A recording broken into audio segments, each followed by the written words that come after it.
Hello, we're going to take a look through the French newspapers now, and for that I'm joined by Kyle Brown. Hello, Kyle. Good morning. Now, the papers, a lot of them leading with a gangland shooting in the southern city of Marseille. That's right. A 25-year-old man was shot while traveling in the passenger seat of a car in the north of Marseille, known to be a problematic part of the city because of a lot of drug crime, a lot of gang activity, and in fact, it's getting so bad that the local mayor has called for the army. She answered reporters' questions saying that this problem has become so bad that we need some kind of intervention. We need the army. Le Figaro says, yes, it's right to call the alarm. It's right to, say that this is the problem is getting worse, of course, but it's not to the stage where we need the army. Le Figaro actually agrees with the defense minister, the interior minister, who say that it's not yet an insurrection of any kind. The crime is bad, but it's not gotten to that point.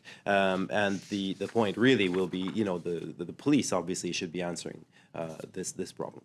Now, there was a similar debate here in France a few years ago, but the army didn't intervene in the riots of 2005, did they? No, indeed. So the viewers will perhaps remember that there were riots back in 2005, pitched battles between youths and the police, cars burning in the streets. But even then, the army wasn't called. Some people were calling for them, and it was pretty much the same situation where the police had to get on and deal with it. Libération is citing a military expert who says that, we only call for the army in cases of natural disaster, only when the police are overwhelmed, and that's not the case now.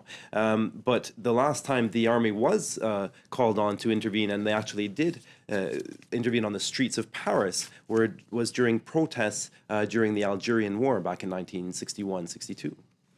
Now, there's a more radical idea in the pages of Le Parisien.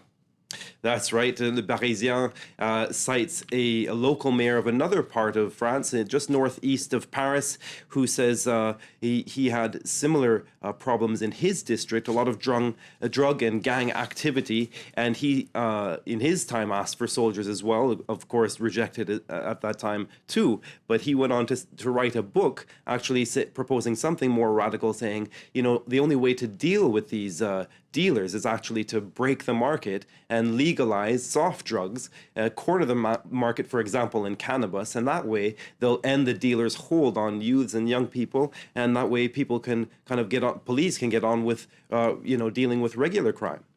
All right, we're going to move on now to what you might call a quirk of French politics, and that's the government struggle to get its ministers to drop their other jobs.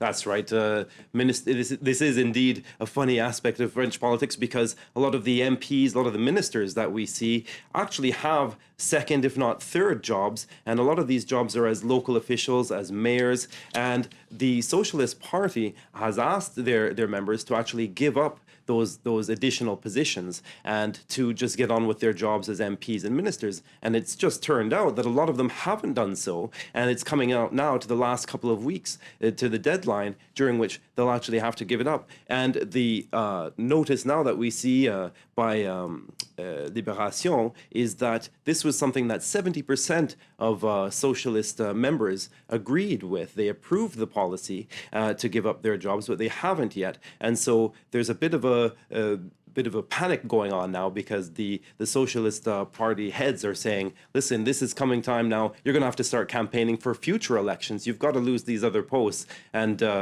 devote your full time and your full attention to your jobs as ministers and MPs. Obviously, they've got a lot on their plate, so it's understandable that the president might want them to just focus on that. Yeah. All right, thank you very much, Carl, for taking us through the French papers. Do stay tuned to France 24.